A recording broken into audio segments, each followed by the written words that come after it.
A third of the planet is currently under the influence of a naturally occurring psychoactive compound. It is coursing through the bloodstreams of billions of people right now, altering their brain chemistry, delaying their fatigue, and artificially extending their productivity. We don't call it drug, though we call it coffee. A single roasted seed accounts for the daily awakening of a human species. Global economies have been built around it. The modern workday is structured entirely around the brewing and consuming of this one crop. Yet, the story of how a wild red cherry pulled from an East African forest went on to conquer the globe isn't a fairy tale about a dancing goat. It is a brutal, high-stakes history of colonial espionage, mass human exploitation, and a biological arms race that we are currently losing. The true story of coffee starts roughly 1,200 years ago, deep in the Kaffa region of the Ethiopian plateau. The highlands stretched out green and dense across the Horn of Africa. Scattered through the forest, understory grew clumps of wild shrubs with bright red fruit. The plant was Coffea arabica, a scraggly ancestor of modern coffee. For generations, indigenous foragers walked right past it. But eventually, someone realized that the seeds inside those bitter cherries held a chemical advantage. Before anyone thought to brew it, early Ethiopian communities crushed the berry and mixed them with animal fat to create primitive, caffeinated energy rations. It allowed hunters and travelers to stay alert for hours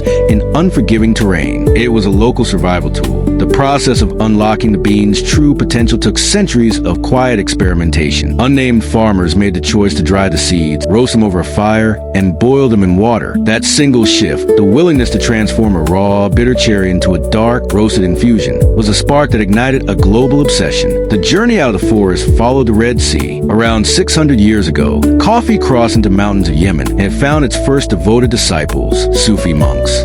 The monks didn't drink it for the taste. They drank it because it was a biological hack. The dark, caffeinated brew allowed them to stave off sleep and achieve heightened focus during long, grueling nights of religious devotion. To supply their monasteries, the farmers of Yemen began cultivating the plant on a massive scale, carving terrace gardens into the steep, arid mountainsides. And this is where coffee changed human society forever, because once those Yemeni supply chains were established, coffee bled out of the monasteries and into the streets of Mecca, Cairo, Damascus, and Istanbul. It birthed a radical new institution, the coffee house. Before coffee, the primary gathering places in the world were taverns, where alcohol dulled the senses and put men to sleep. Coffee houses did the exact opposite. They were loud, smoke-filled hubs of sharp, hyper-alert conversation. They became the centers of trade, intellectual exchange, and, most dangerously, political debate. The Ottoman Empire practically ran on the stuff, but the rulers were terrified of it. When ordinary citizens gather in large numbers, stay wide awake, and talk about politics, empires get nervous. Sultans and governors repeatedly tried to ban the drink, shut down the coffee houses, and silence the crowds. They always failed. The addiction was already too deep. The Ottomans knew they were sitting on a gold mine, and they ruthlessly guarded their monopoly. For 200 years, they boiled or partially roasted every single bean before export, ensuring no fertile seed could ever be planted by a rival nation. But a monopoly that lucrative inevitably invites thieves. In the 1600s, the Ottoman stranglehold broke. Dutch merchants managed to smuggle a few fertile seeds out of the Yemeni port of Mocha. They rushed them to greenhouses in Amsterdam, and from there to the Dutch colony of Java in Indonesia. Soon after, the French smuggled a seedling to the Caribbean island of Martinique. There were no swashbuckling pirate battles to protect these plants. It was just a cold, calculated spread of a highly profitable agricultural technology. From a handful of stolen seeds, millions of coffee trees rapidly colonized the tropical Americas. And this is where the romantic history of coffee dies. When European colonial powers recognized the staggering profits to be made, they built vast fortunes on the backs of enslaved human beings. By the late 1700s, the French colony of Saint-Domingue, modern-day Haiti, produced half the world's coffee. It was an economic miracle for France, driven entirely by one of the most brutal, high-mortality slave economies ever engineered. The pattern repeated in Brazil, which soon became the undisputed giant of global coffee. The cheap coffee that began to flood working-class homes in North America and Europe. The caffeine that literally fueled the factory workers of the Industrial Revolution was bought with the blood and exhaustion of enslaved Africans working the hillsides of Sao Paulo and Rio de Janeiro.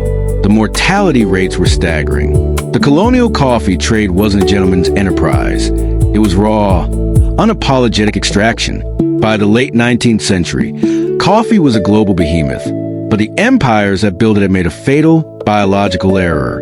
Because nearly all the coffee grown in the Americas and Asia descended from those few stolen Yemeni seeds, the global crop had almost zero genetic diversity. It was a biological sitting duck. In 1869, the apocalypse arrived in the form of a fungal disease called coffee leaf rust. It struck Ceylon, modern-day Sri Lanka, which was then one of the world's largest coffee producers. Within a decade, the rust utterly annihilated the island's entire coffee industry. The British planters panicked, ripped up their dead, rotting coffee trees, and planted tea instead, which is the exact historical reason Britain remains a tea-drinking nation today. The rust crisis forced a desperate, frantic search for a survivor.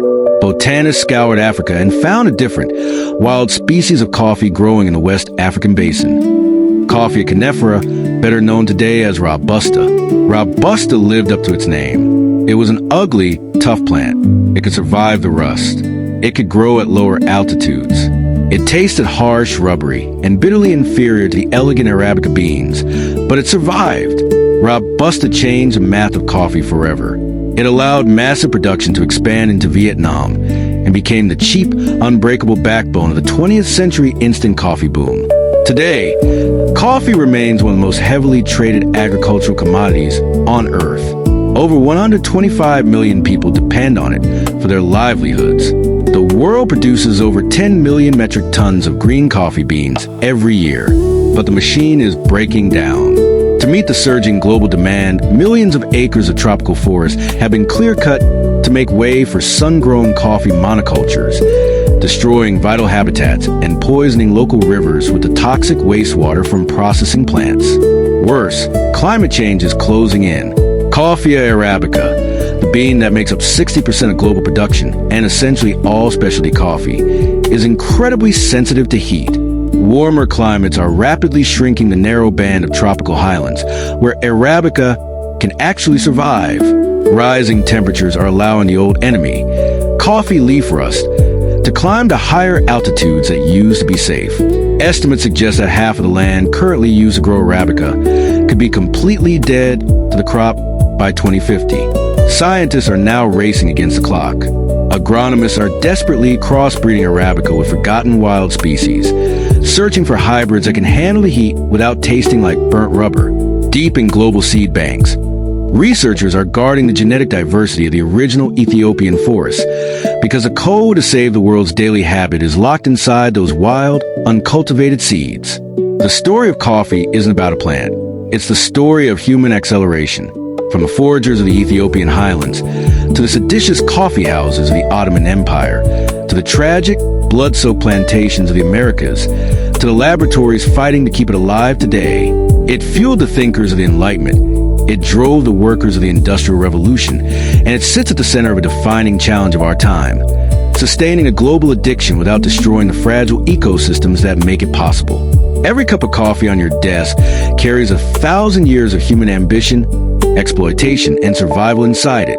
We just rarely stop to think about that. If you found this video interesting, click that subscribe button and drop a comment on the topic of common things you want to explore. And if this video taught you something new, leave a like and share so more people can find it.